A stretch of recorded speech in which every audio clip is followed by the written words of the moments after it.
Thanks for joining us on the NRT Now podcast, part of the largest Christian music site online, newreleasetoday.com. Sit back and relax as we chat with your favorite artists, introduce you to new artists, and more.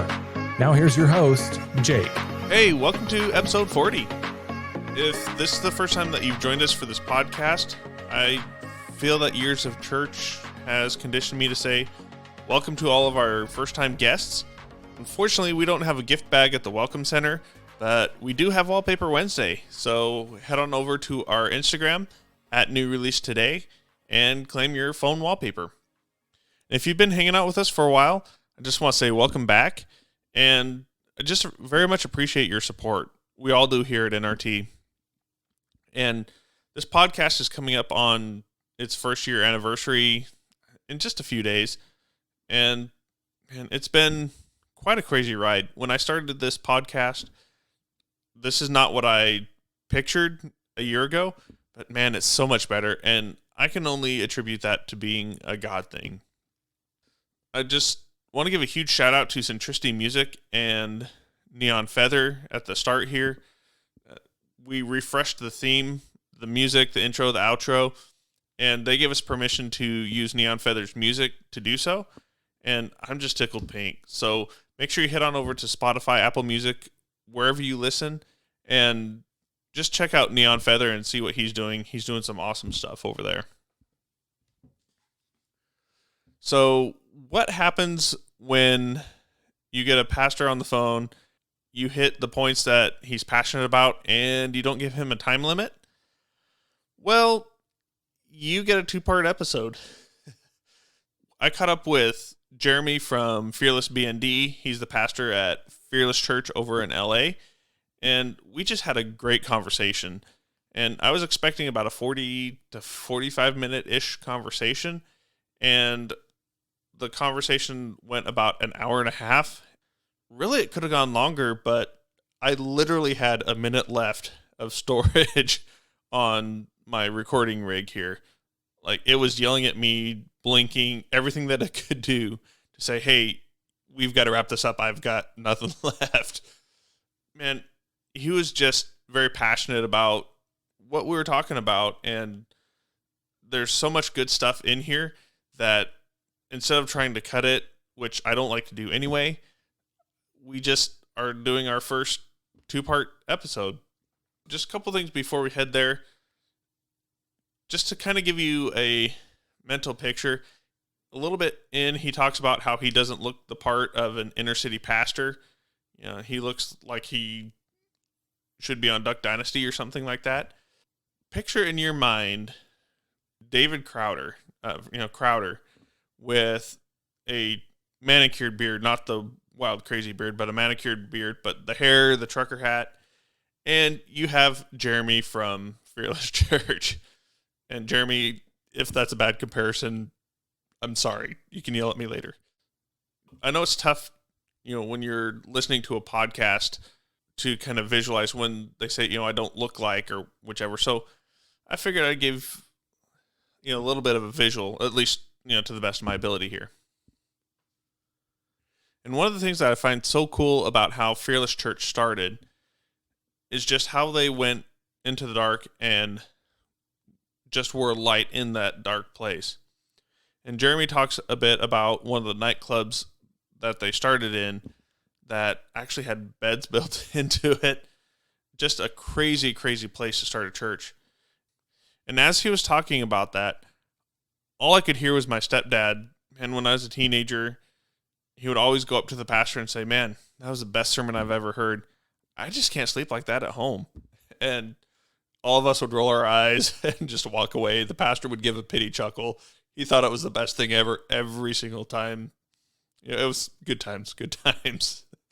So I'm sitting here thinking like, man, he would really be able to sleep through a sermon on that. And then Jeremy talks a little bit more about the club itself and just how unique it was to start a church in that kind of environment. And I'm like, nope, never mind. I take that back. But man, it's just such an awesome conversation that we have ahead of us here. And so part one, we'll talk about the history of Fearless Church and Jeremy and his wife's journey. And we'll just kind of set the stage for part two, where he talks more about the Fearless theme, about the theme for the album that they just released not long ago, and just some of the struggles that they have as a church. It's a very diverse church, just politically,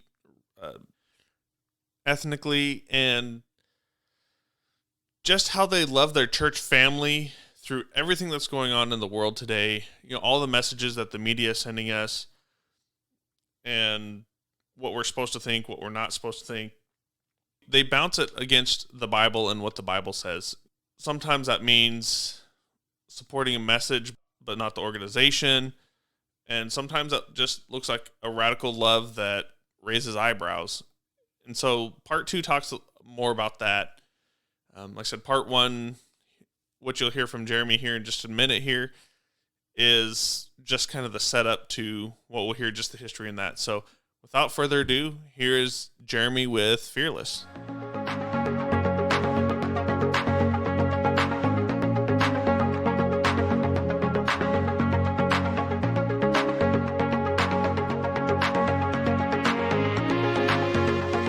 Guys, we're hanging out with Jeremy from Fearless BND. My bad.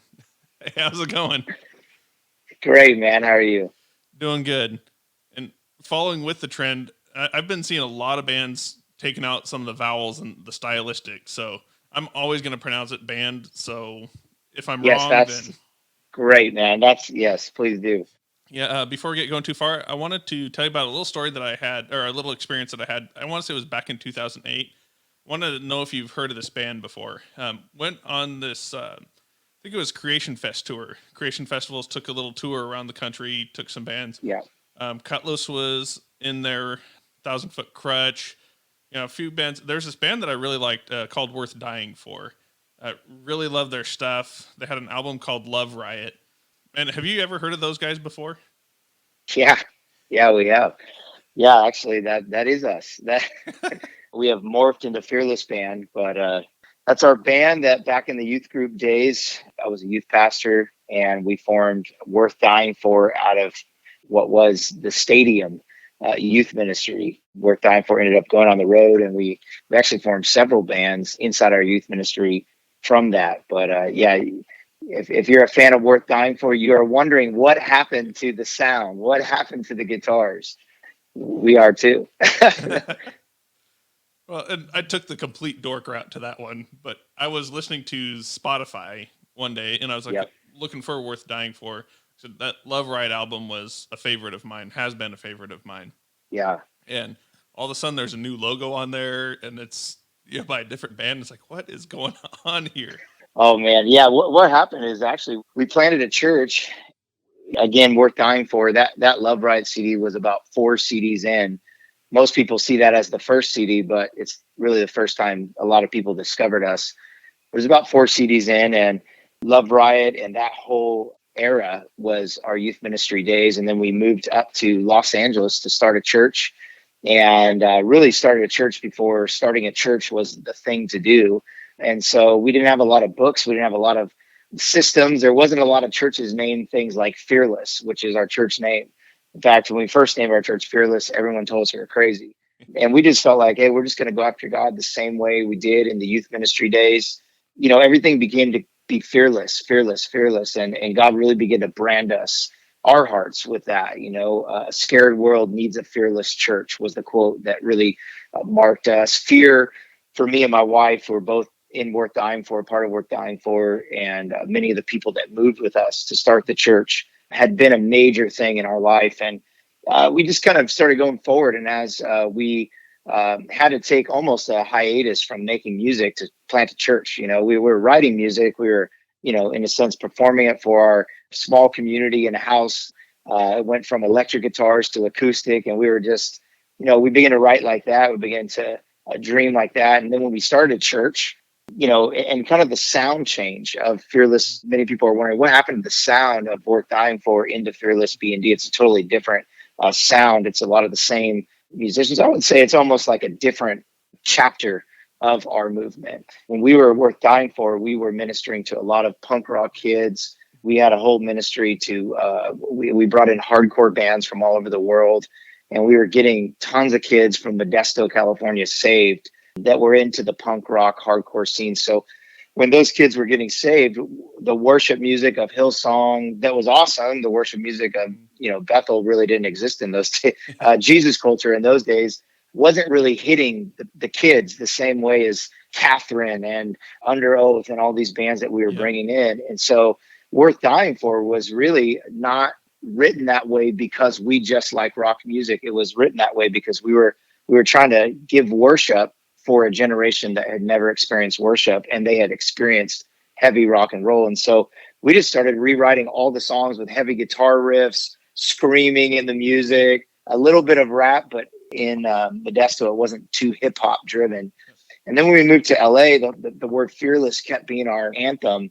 And we didn't really take a break from music, but we were kind of shifting our focus, and we're writing music, but the CDs and stuff we kind of waited on as we felt like we needed all of our music for us is a soundtrack to the movement that God is doing in our lives. It's our anthem, And so as we were planting the church, we felt like, okay, let's plant the church, let's give it some roots, and then let's create an anthem out of that. And as a young church, we actually began to meet in nightclubs all over the city. We've met in probably 20 of LA's nightclubs, premier nightclubs. To be honest, man, some of the nightclubs had beds built into them, stripper poles. Buddha statues. We were lifting up in the name of Jesus in some of the darkest places in all of LA. As we began to do that, just like in the youth days, how hardcore kids began getting saved, the new hardcore music, in a sense, at least in LA, was this EDM, DJ driven, at least for the group we were reaching. The switch, even in our sound, came again from us saying, God, we want to reach these people. We want to, as people are getting saved, they were on heroin the night before. The security guard would invite them. Hey, there's a church here tomorrow night. They'd come. And, the same rock music that we were doing back in the days wasn't hitting these people the same. And so we began to reshape our worship to this EDM, chain smokers kind of sound to really reach the people that we were now reaching, which was these club goers. The night before they're doing heroin, and the security guard invites them, dude, you need to come to church.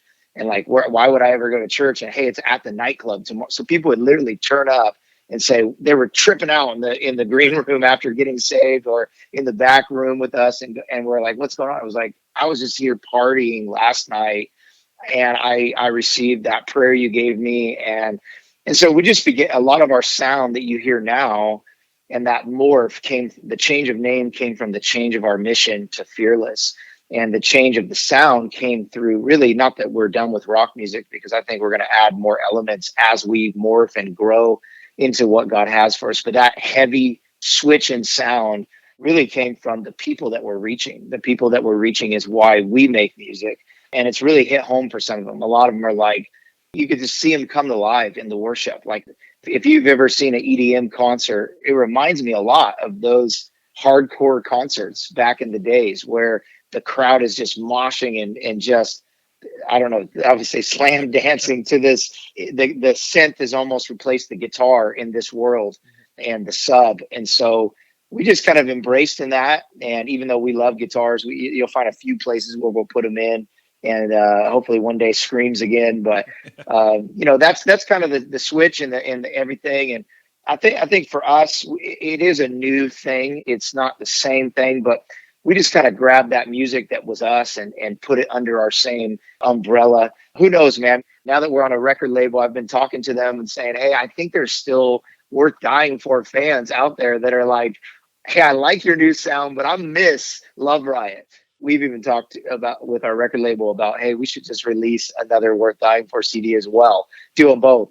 But yeah, we have tons of old songs with heavy riffs in it. We just haven't actually released any of them. But that's the Worth Dying For merge into Fearless Band, and now it's Frankenstein. So, so cool. Well, if you need any help with saying that you have some Worth Dying For fans still out here, Okay. we'll send them a copy of this podcast. And Please. Yeah, we there have you go. evidence, documented evidence that people want this. Yeah, they were saying, hey, is it a nostalgia thing, or is it actually something people want? I'm like, I don't know. I don't know, because it's so funny. Every time we release new music, people love it, but you see people are still listening to that old Love Riot, specifically Love Riot, Savior, Destroy, a lot of those old stuff. But if you've heard our new, we still got the spoken words in there and everything, but it's just a new mission in a sense of reaching those, in our world, those club goers that are getting saved in the hundreds in our ministry. And even you'll hear on this new CD, we made a Spanish song, and that's because a lot of the people getting saved are Hispanic in our church. And so we actually wrote a song, none of us speaking Spanish in the band, that Riot pulled in other writers and worked on some music, even for them. So for us, our music is an arm to what we're doing. We're not a band in a sense, even though it's called Fearless BND. We're a movement, and that movement is always moving and morphing and changing. And who knows, maybe we don't need to make a new band. Maybe we just need to bring back some of the guitars in there and some of the heavy riffs. Absolutely. Mix it with the synth. Yes. Well, and what's crazy about Love Riot is a lot of the elements in Love Riot are popping up into music now, like the rock with the hip hop lyrics in the middle. I mean, look at Switch's Symphony. They have the worship side to it, and then they have Dylan. I can't remember his name. Yeah, but they have that rap version in the middle. Yeah, amazing. I mean, so that what you guys did back in Love Riot, which that was 2011, I think was the release date when I was looking at Spotify just 5 minutes ago, is coming out now. So. Yeah. We were always we kind of live in that zone. We're always ahead of our time, and I think on purpose. We want to be pioneers. And so even Love Riot, it was ahead of its time. No radio. Even in one of the songs, we said something about Air One. Air One, can you hear us now? And they still didn't play it, because it just was too far ahead. Even our new stuff, a lot of radio stations are nervous to play it because we're trying to write music that is current. And really, a lot of Christian music is actually behind. Yes. So when we write it current, it's way too far ahead for church and Christians. But we're always just going to push the envelope. That's what we do. And I've talked about this a little bit on a couple episodes, but it's crazy to me that, back at one point in time, the church was the forefront of artistry in the world. And now we've kind of been playing catch up. And I mean, don't get me wrong, I think it is catching up. And I think we are seeing some modern Christian music be probably better than the mainstream version a lot. But, it's taken a while for that shift to really happen of chasing styles, chasing the creativity that Christian music has to be in a certain box to be in the forefront and pushing that envelope as well. Yeah. I think for many years we became copiers instead of creators. And because we're copying, we're creating what others have already created. And there's no God factor in that. God stepped out into chaos, and the first thing he did was create. But he didn't copy someone else's. And so we have that Holy Spirit inside of us to not care what is cool or what is the current, but find that current inside of us. And I think that's intimidating at times, because it's like there's a fear that I don't know what is right. Will anybody else like it? I think that's the thing that every artist goes through that actually creates something. But they have to fight that. They have to go out. I'm just asking, do I like this? And if I like this, someone out there, if this registers with me, someone out there in the world, this registers with them. And this is the Holy Spirit speaking to me. And so we've always tried to push that. I mean, if anything, as a creative, I hate copying. Even in our church, my wife will bring me, here's an idea this church is doing, and I'm like, I don't want to do it now. Don't tell me unless the Holy Spirit. And then some things we do need to not recreate the will, but I think all we're doing is recreating the will. What's special about that? I mean, if we're going to catch anyone's attention, the greatest artists that have stood this test of time are the ones that created something new. Linkin Park, where people are still listening to Linkin Park because it was something different. Jay-Z, Beastie Boy. I mean, just all the people, Eminem, the way he did it, his style, even NF, that he didn't go the typical CCM style. He found his own lane with the I love NF because he does the whole symphony with the hip hop beat, and he's just raw. He's not making it pretty. He's creating. He's not copying.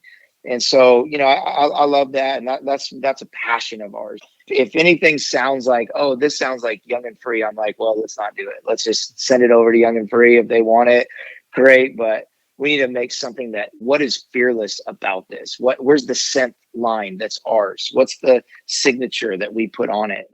And our music, if you listen to the whole CD that we just put out, it's very different. Every song is very different. You got almost like a country jam on there in Fear Not. You got like a ballad. You got an EDM. They call it a bop. You got all these different styles. I mean, the spoken word is totally different. It's almost like an alternative type feel. I'm like headbanging in the music video. So it's got all these different feels in it. And really for us, we're trying to create through who we are.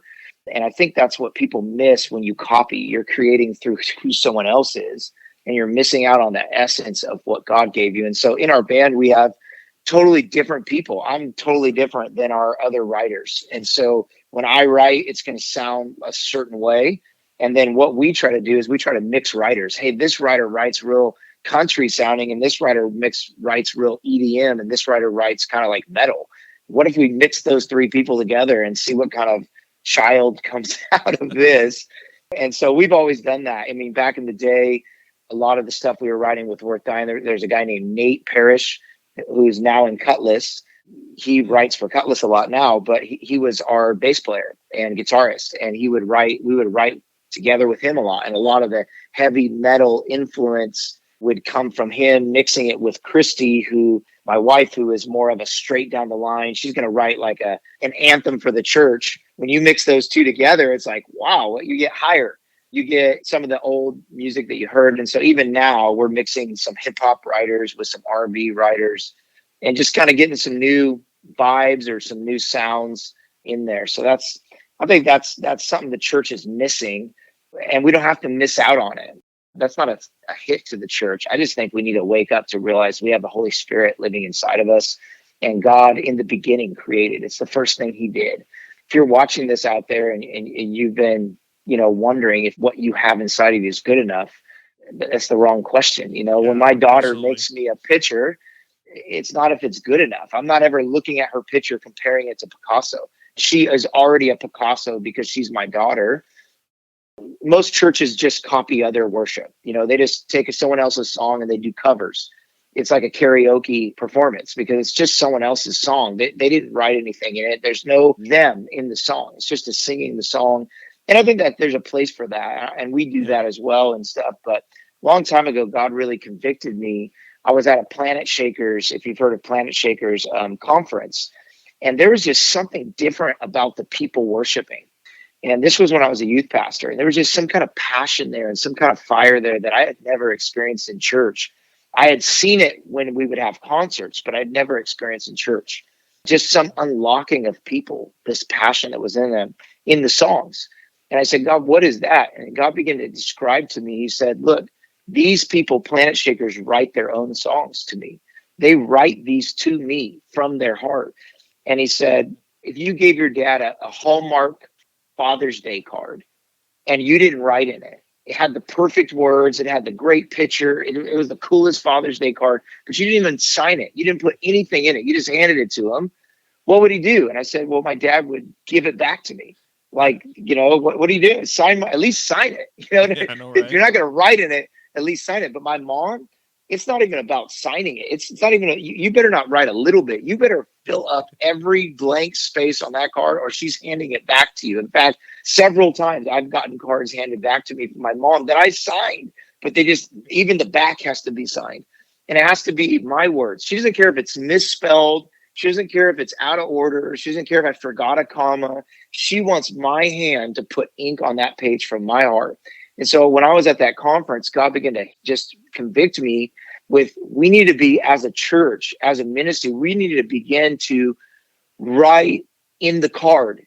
When we got back, and after God gave me that vision, this is where Worth Dying For originally, and then now what's morphed into Fearless Band started, is that we just started writing in the card. So we had this perfect card, and I don't even know if you can do this, but we had the perfect card of Hillsong Band's greatest hit, right? And we would just write a bridge. In fact, the song back in the day, Higher, that is still a song that a lot of people listen to this day, came out of us writing in The Enemy's Been Defeated. We rewrote a bridge or a verse to that song that was our own. And we would sing the rest of the song, and then we'd get to this part, and we'd sing our part that we wrote, because we didn't know how to write songs yet. We didn't really understand. We were just young. We didn't know what we were doing. We didn't know how to start. And so we just began to write in other people's songs. Nice. And then we found the kids would sing in that part more than any other part, and the presence of God would show up in our church more in that part of the song. And it wasn't that it was better, it was that it was ours. And it was our words. When my dad gets that card, he skips all the professional words and he goes right to reading my words. Even though my words may not be as good as a professional, they come from me. And so that's what he wants to see. And so we begin to find, okay, whatever we were writing, it was just something was shifting in the atmosphere. And then we began to take those songs and write whole songs.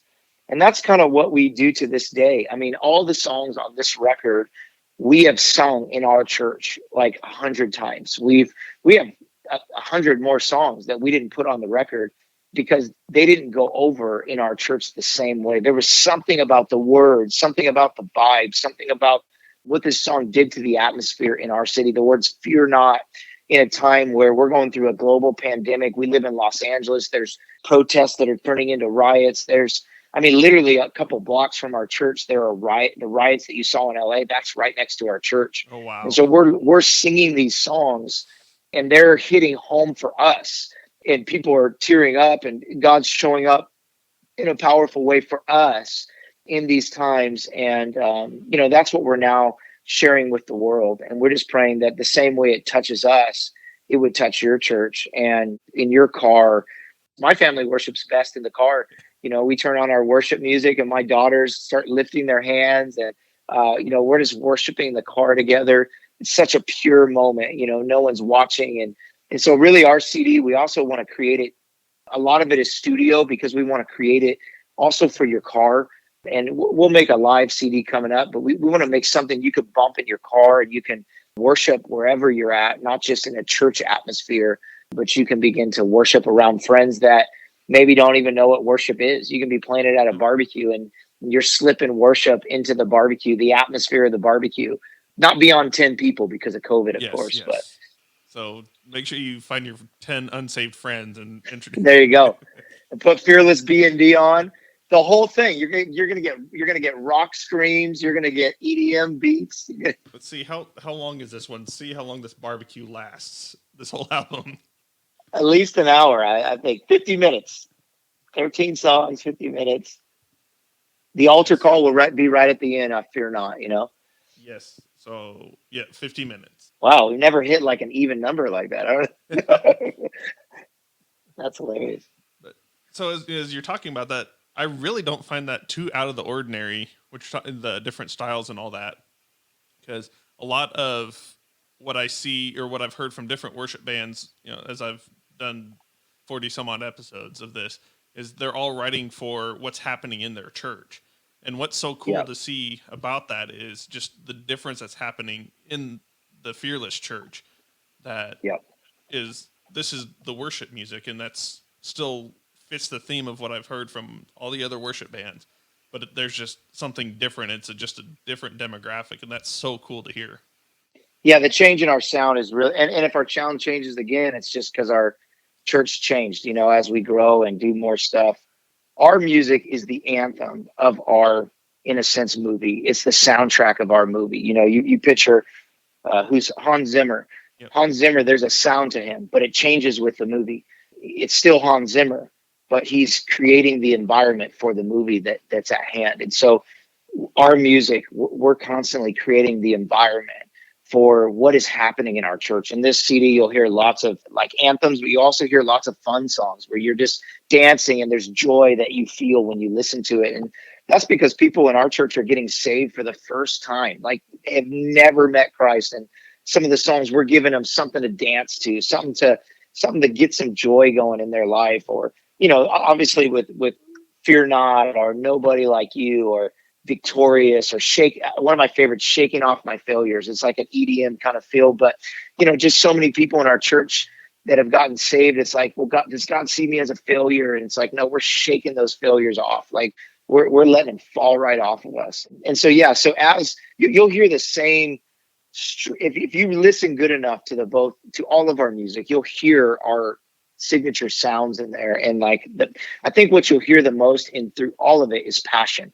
That's my hope, is that no matter the sound, you're going to hear passion. You're going to hear passion and the truth and our love for Jesus. And that's going to be the stream, not a sound, not a genre. We aren't a genre. We're people, and new people are getting saved and added to our church every day. And so the sound is even going to change and morph as, hey, a hip hop artist gets saved. And so boom, we add some more hip hop to it, or someone that's heavy in the rock scene gets, so as these people are in our church and become writers, which the band is about 20 people, really, to be honest. Wow. And it's never going to stop growing. We may have like a crew that might be the road team or whatever, but like we consider our whole church a part of it at any moment.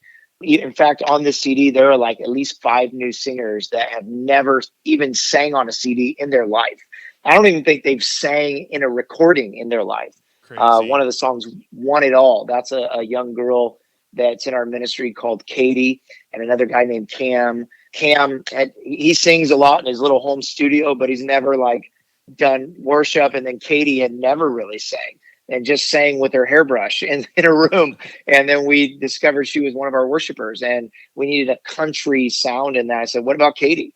And for us, we just always want to give a path for people to like stand on our shoulders, me and Christy. Really the only probably 3 original, maybe 4 original members in this band from Worth Dying For is me, my wife, and our drummer. And then everyone else is just like got saved along the way. A couple of people got saved the first day of church. A couple of them, older in life, gave their life to Christ or rededicated, were pastors' kids and wandered away from God. And now they're chasing the heart of God. And so that's kind of like our band is really just an army of worshipers. That's so cool. And so let's talk a little bit about Fearless Church. I mean, I'm one of those people that I think it's really cool that you did services in clubs and just in those places. Would I go? Probably, but with a few weird looks, but just doing something out of the ordinary and going into these places is just something that I think is so cool. And so I'm hearing that you guys have a new building downtown, obviously, where there's a lot of heartache with what you were talking about, the riots. Talk a little bit about Fearless Church and what you're seeing there in LA, which is, at least from what I see in Texas here, it's just kind of a crazy place at the moment. Yeah, that is crazy. And it's new ministry. I've had a couple moments where I've just like, God, I'm the wrong guy. I'm from a small country town called Galt, which stands for Great American Little Town. I mean, it's, I grew up on a farm with, being able to shoot shotguns in my backyard. The only part of California that's still kind of like Texas in some ways. And so then God has this sense of humor that he would send us to Los Angeles. I call it Lost Angeles because we're lost there all the time. The only reason why we fit in is because God put us there and placed us there. And so, but it's a city that's hurting. It's the city of lost, the angels, the city of the angels in Spanish. And so it's a broken city. It's very broken. I mean, we lived for about 3 years a mile from a place called Skid Row, where about 40 to 50, who knows, maybe 60,000 homeless people sleep on the streets at night. In fact, in front of our new building, there's a whole homeless encampment that we just, no one can get rid of. So we just embrace it and just love on them and just consider it's part of LA. Driving through from our house to the church, I've had to tell my 3 young kids, put your head down, kids. And then why, Dad? I can't tell you why. And I had to have them put their head down because there's a lady taking a shower in the fire hydrant, wow, fully naked. Or just two days ago, there was a guy in the middle of the street, fully naked, no underwear, no nothing, just in the middle of the street, stopping traffic, disorientated, on drugs. So this is kind of like where I've been raising my family. and also where we're planting a church. I mean, when God told us LA, I said, all right, God, I'll go to Orange County, never LA. And so then he sent us to LA. Nightclubs in LA opened up and we began to do church there. And I said, God, okay, as long as you don't send me to downtown or Hollywood. And guess where our church has been the most? Downtown in Hollywood. So we've been there, not because, I didn't want to go there. I just said, God, not first. If we're going to plant campuses, let us start somewhere easier. I've never done this. This seems like a hard place, very, if you understand spiritual warfare, lots of spiritual warfare going on. So God has put us in about 7 different nightclubs. When we first started our church, we moved every week to a different nightclub. In fact, to go to our church, you had to be on Instagram because sometimes we couldn't announce it till the night before because we couldn't find a place. And so our church is very young, very tech savvy because it was birthed out of, you can't find our church just by knowing where it's at. It was like an underground, it was almost like a pop-up church. We had a U-Haul and we'd just pop up in different nightclubs and sometimes not even seen the nightclub before. In fact, I told you one time we were in a nightclub with beds in it. It was the only nightclub left. It was called the Supper Club. And I was like, God, why? Come on, how am I going to make this work? And there was literally beds in the main room where the whole concept is they would lay on a bed and watch a burlesque dance show as that was the nightclub. And so I just said, well, I'll preach about the man in the bed that was lowered through the roof. And so I preached about it. I said, just don't sit on the beds. And so it happened to be that nightclub owner. Actually, we had to be there twice. He gave his heart to the Lord because his nightclub got shut down from underage prostitution that was happening in that nightclub in the basement. Oh, no. Snoop Dogg threw the Last Supper there. He was Jesus in the picture. And the cops shut it down. They shut down the nightclub. And so he was letting us as a church use the nightclub with beds because he couldn't rent it out to a nightclub. So he was just really broken. And so we actually got to lead him to the Lord because he was just like, what is this? Who are you guys? Christians are afraid to go to church in that kind of environment. But I think that's exactly where Jesus would be.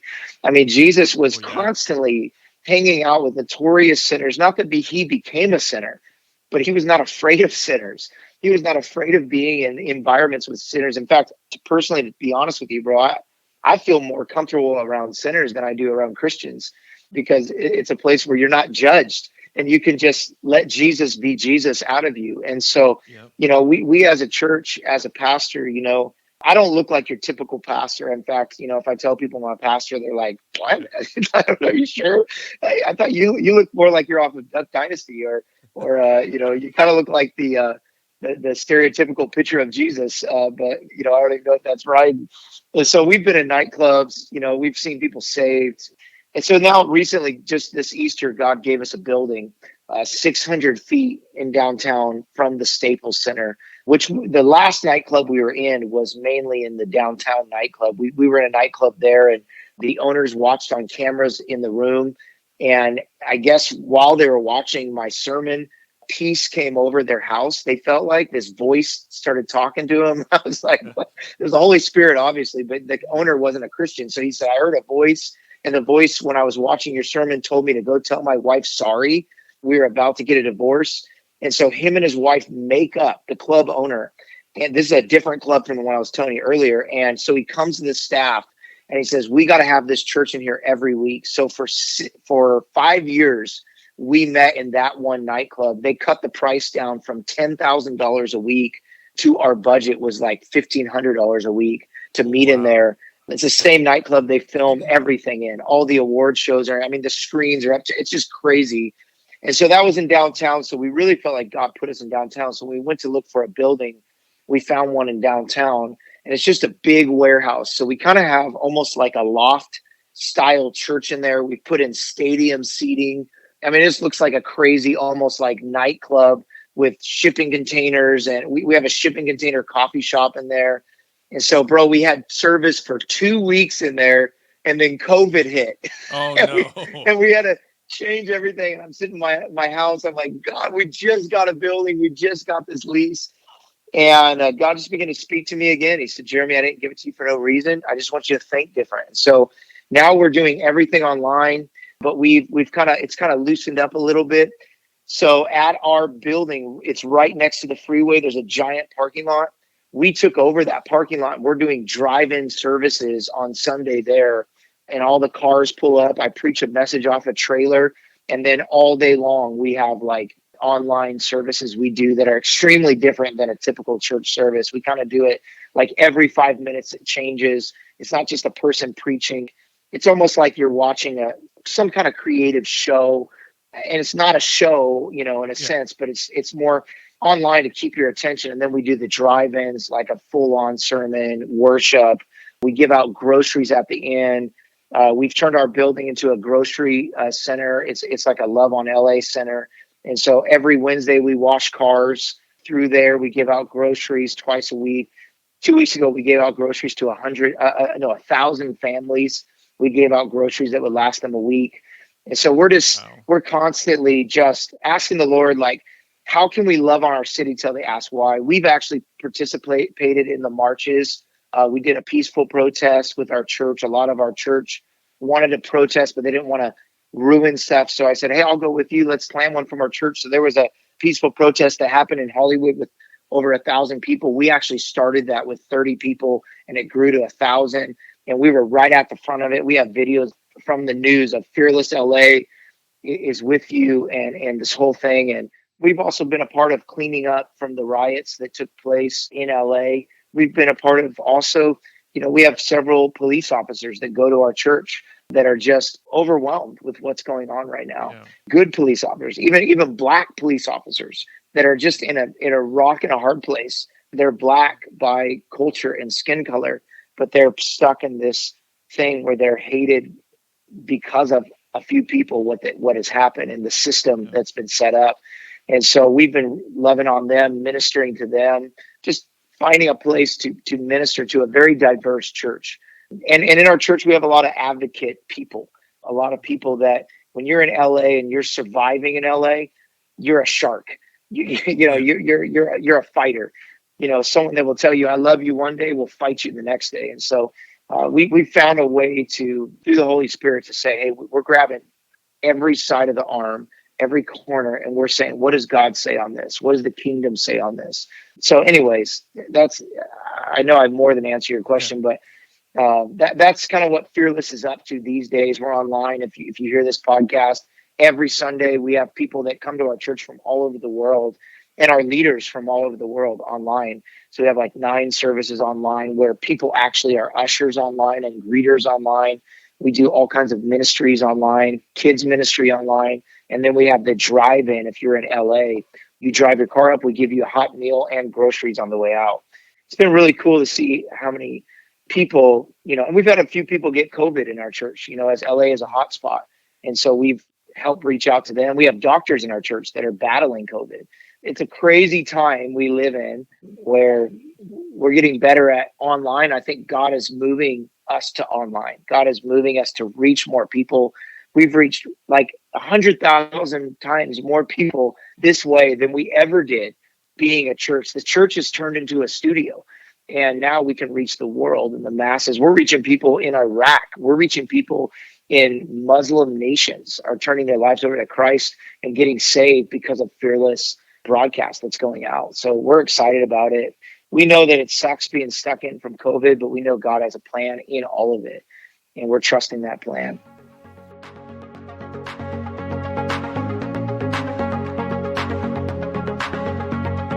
Thanks for hanging out with us for this episode of the NRT Now podcast. Be sure to subscribe on Spotify, Apple Podcasts, Stitcher, or wherever you listen to podcasts. And special thanks to Neon Feather for providing our theme music.